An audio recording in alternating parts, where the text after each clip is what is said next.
Welcome back to Great Gym. Today we're talking plyometrics, and plyometrics are just ground. You're getting your body to react to the ground. So technically speaking, walking down a flight of stairs is still plyometrics. But what we're really working on is not how high you can jump, but more about our efficiency in the landing portion.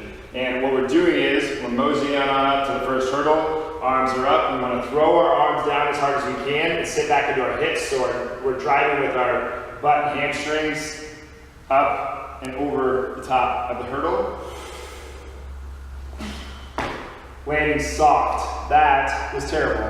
You want to land soft like a ninja so it makes no noise.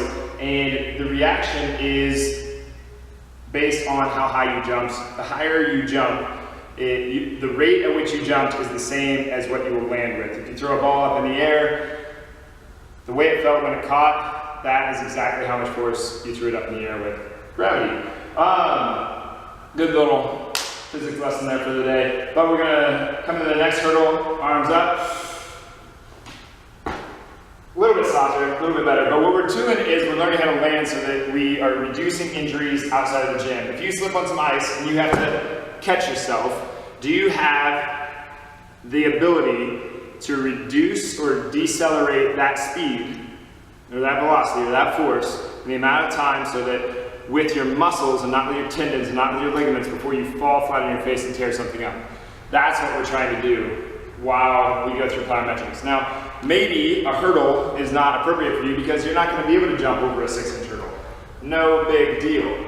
Power and speed and these kind of things, they're all relative. So some people, we might scale them back to put them into more of a precision jump where they have to jump and they have to hit another designated spot on the ground where these rings happen to be weird.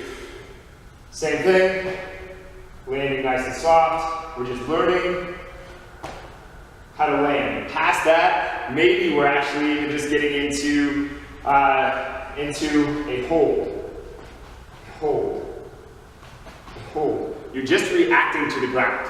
It doesn't matter, well, it does matter how you're getting it and what you're doing, but for the most part, plyometrics just means that you're reacting to the ground. You're trying to teach how to decelerate, how to slow down, so that if something bad happens, you're strong enough to absorb the force. Or if you need to take your kid on in a game of one-on-one basketball in the driveway, you can still beat up on them, which is like what we're all going for, right? To keep up with the little ones. But anyway, those are plyometrics, and what you're actually going for when you train with them is to decelerate, not necessarily to accelerate. You'll get the acceleration for working on the deceleration also, but that's the point of plyometrics and what they are.